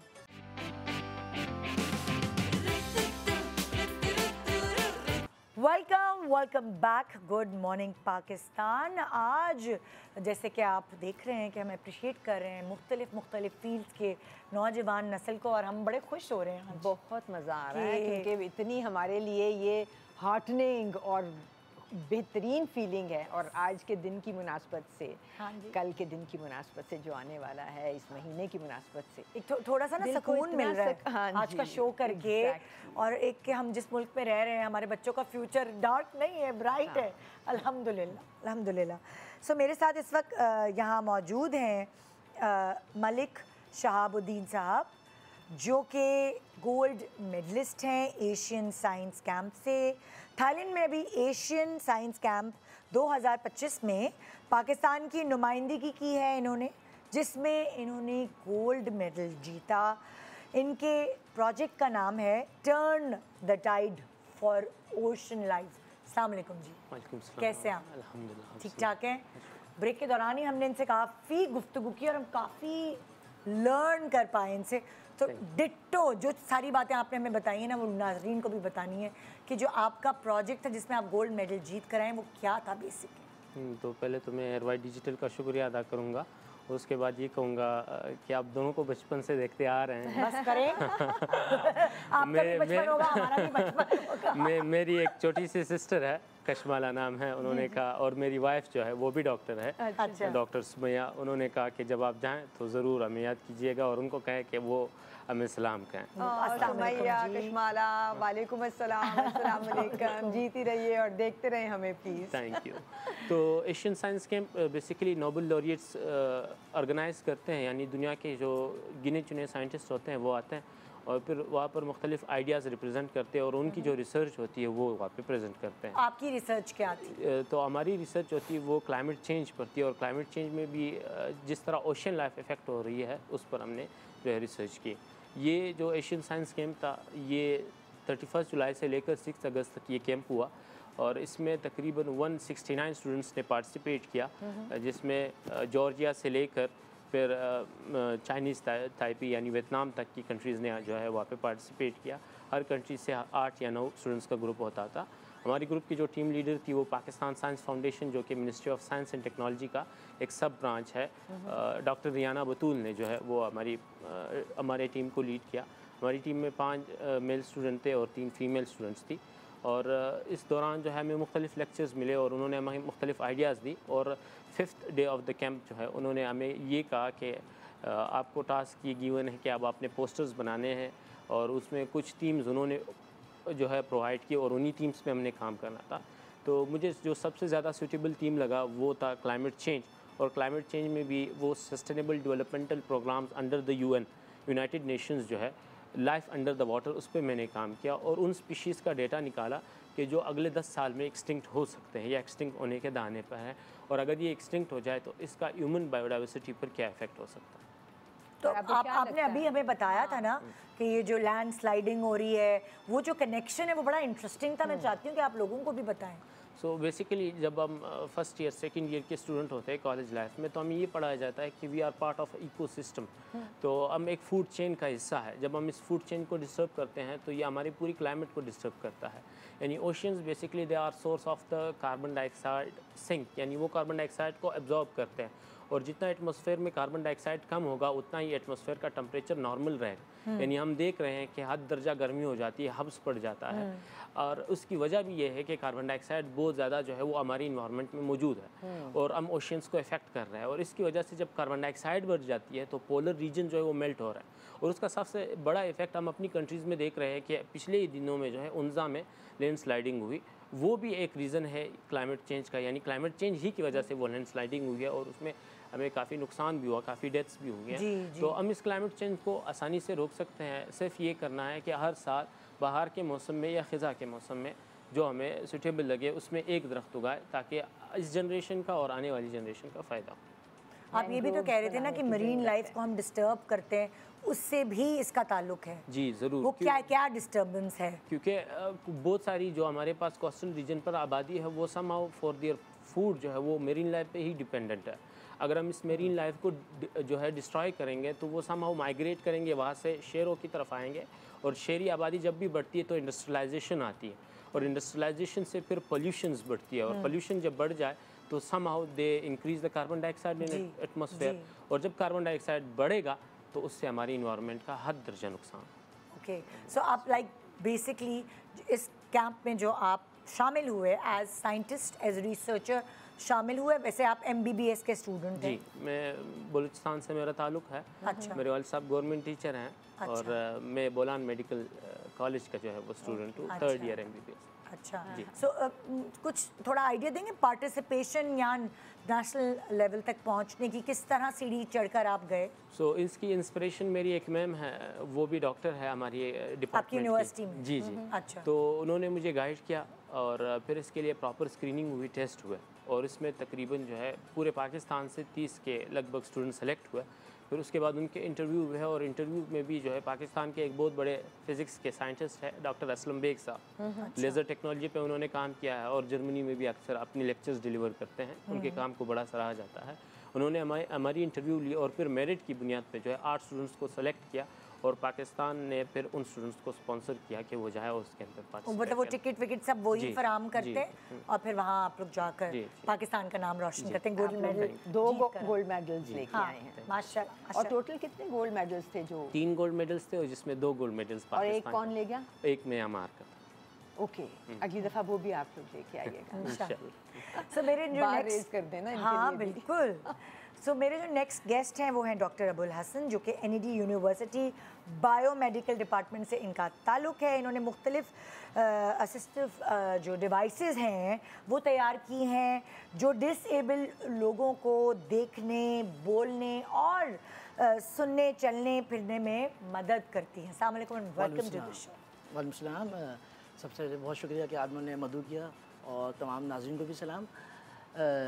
इस ख़ास मौके पे जो कि हमारे पास एक इंडिपेंडेंस डे का मौका है, तो इस मौके पे एक बात मैं कहूँगा कि हम ये जो काम कर रहे हैं ना, आपने बात की असिस्टिव डिवाइसेस की, और आपने बड़ा अच्छा उसको प्रेजेंट भी किया। तो हमारा जो मेन मिशन है ना, वो मिशन ही ये है कि टेक्नोलॉजी के ज़रिए जो है ना माजूर बच्चों को आज़ाद और ख़ुद मुख्तार बनाया जाए। ठीक है, तो बेसिकली अवर मिशन इज कि using technology to bridge the gap between disability and ability. क्योंकि हम हमेशा डिवाइसेस बाहर से मंगाते हैं, वो बहुत महंगी पड़ती है, हमें डॉलर्स में हमें उसकी पेमेंट करनी पड़ती है। अगर यहीं पे डेवलप हो रही होगी, ईजाद हो रही होगी, सो हमारी कॉस्ट भी कम हो जाएगी। बिल्कुल एग्जैक्टली। अच्छा, अब इस हवाले से हमने कहा ना कि कॉस्ट कम होगी, हम यहाँ डेवलप करेंगे, तो थोड़े कि इस पूरी साइकिल के अंदर ना असल में हमने इसका जो सफ़र का जो आगाज़ किया, एक तरह से 2014 से हमने स्टार्ट किया, और हम डेवलप करते थे छोटी छोटी चीज़ें, फिर हम जाते थे लोगों के पास। या आप हम अपने लिए कह रहे हैं? हाँ, हम से मतलब कि हमारी टीम है, दैट्स व्हाई। अच्छा। तो इसलिए मैं यहाँ पे आता कि हमारे पास एक टीम है। मैं चाहता शुरू में आपको थोड़ा सा एक इंट्रोडक्शन दे दूँ कि टीम हमारे पास है। अच्छा, जो टीम है हमारे पास, उसके अंदर यकीन बात है हमारे पास इस अर्से के अंदर लोग आते भी हैं और चले भी जाते हैं, फिर नए लोग भी आते हैं, और कुछ पुराने लोग भी मुस्तकिल होते हैं। टीम कैसे बनती है? NED यूनिवर्सिटी के अंदर बिल्कुल स्टूडेंट्स सारे जमा होते हैं। टीम के अंदर स्टूडेंट्स भी हैं, टीचर्स भी हैं। अगर मैं नाम भी लें तो हमारे डॉक्टर साद काजी हैं, वो हमारी टीम के अंदर हैं। हमारे पास जो है डॉक्टर दानिश मुजीब हैं, डॉक्टर अहमद जाहिद हैं, मिस फ़िज़ा हैं। उसके अलावा हमारे पास बहुत ऐसे लोग हैं जो हमारे पास इसका पार्ट रहे, और वो फिर रहते माशाल्लाह से उन्हें यहीं पे काम किया, और इसी काम की बुनियाद पर जो है ना माशाल्लाह वो बड़े बड़े ममालिक अंदर जैसे USA, UK, उन जगहों पे बाकायदा इसी काम की बुनियाद पर वो या तो आगे PhDs कर रहे हैं या तो जॉब्स कर रहे हैं। इसकी एक बेहतरीन मिसाल है, जैसे हमारे पास काम करने के बाद एक लड़की थी, वो जो माशाल्लाह से USA के अंदर जो क्लिनिकल ट्रायल्स होते हैं on the basis of experience on this, जो हम अपने डिवाइस साथ करते थे, शी वर्क्स देयर। तो और इसी तरह हमारे पास क्या कहते हैं, जो हमने सारा काम किया है, इस काम की बुनियाद पर अभी 2022 के अंदर एक फाउंडेशन है USA के अंदर, उसका नाम है न्यूरो फीडबैक फाउंडेशन। अच्छा, उस फाउंडेशन ने क्या किया, उसने देखा कि पूरी दुनिया के अंदर वो कौन से ममालिक हैं जो न्यूरो फीडबैक पे काम, एक टेक्नोलॉजी असिस्टिव डिवाइसेस है, न्यूरो फीडबैक एक असिस्टिव डिवाइस है। तो उन्हें ये चेक किया कि पूरी दुनिया में कौन लोग हैं जो काम कर रहे हैं। तो उन्हें पूरी दुनिया में से 9 ममालिक चूज़ किया है और माशाल्लाह 9 ममालिक के अंदर पाकिस्तान एक मुल्क है। अरे वाह। और पाकिस्तान के अंदर जो पाकिस्तान बहुत अच्छी चीज़ों में है शामिल। पाकिस्तान जिंदाबाद। और अल्हम्दुलिल्लाह उसके अंदर जो है जो टीम काम कर रही थी वो एनडी यूनिवर्सिटी की टीम है जो उस पर काम कर रही है। तो they have publish a book international trends in neuro feedback, और उसके अंदर उन्होंने लिखा गया पाकिस्तान पर्सपेक्टिव्स। तो माशाल्लाह से उनके पाकिस्तान के बारे में पूरे एक चैप्टर लिखा है उस हवाले से कि पाकिस्तान के अंदर इतना काम हो रहा है न्यूरो फीडबैक का। तो ये एक मिसाल है। इसी तरह हमने बहुत सी टेक्नोलॉजी डेवलप की हैं, तकरीबन 9 से 10 हैं। कुछ अर्ली फेज़ पर हैं, कुछ टेस्टिंग फेज़ के अंदर हैं। तो हमने जो डिवाइसेस डेवलप किए हैं उनके अंदर हमने क्या कहते हैं ये जो नशे वाले लोग होते हैं ना, तो we took our technologies to them as well, और हमने उन पर टेस्ट किया। उसके अंदर हमारे पास जो है ना एक क्लिनिक है, हॉरिजन क्लिनिक है। हम वहाँ गए, हमने वहाँ पर टेस्ट किया और हमने टेक्नोलॉजी के ज़रिए देखा कि उनके अंदर जो रिलैप्स फेस था, ठीक है, उसमें फ़र्क आया। यानी मिसाल के तौर पे एक नशा करने वाला जब वो अपने सेंटर से रिलीज़ करते थे तो वो भी 5 दिन बाद दोबारा आ जाया करता था, ठीक है ना। अब क्या हुआ, 5 दिन बाद नहीं आया, वो 12 दिन बाद आया। तो इस आपकी डिवाइस की मदद से। और क्या कर रही थी वो डिवाइस सपोर्ट ही करती है। देखिए असल में जो नशा होता है एक क्रेविंग है ना, ठीक है, तो वो क्या करती है कि जब हम क्रेविंग को ख़त्म हम ब्रेन पे स्टिमुलेशन देते थे। अच्छा स्टिमुलेशन खराब होता है, वो नहीं कि कोई शॉक दे रहे हैं, करंट दे रहे हैं, मतलब स्टिमुलेशन में आता है कि बहुत ही मिनिमल यानी कि ऐसा करंट है जैसे आप यूँ समझे कि कभी आप धूप के अंदर शदीद धूप के अंदर जाए तो आपको ऐसा लगता है जैसे थोड़ी सी आपको टिंगलिंग हो रही है ना, इचिंग हो रही है, इज़ लाइक दैट, वो होता था। तो वो हम देते थे और वो उसको यूज़ करते थे और from that we found this. इसी तरह हम अपनी टेक्नोलॉजी को लेके गए दारुसुकून, जहाँ पे ओल्ड एज पीपल्स थे जिनको मेमोरी के इश्यूज़ हैं, अल्जाइमर्स के इश्यूज़ हैं।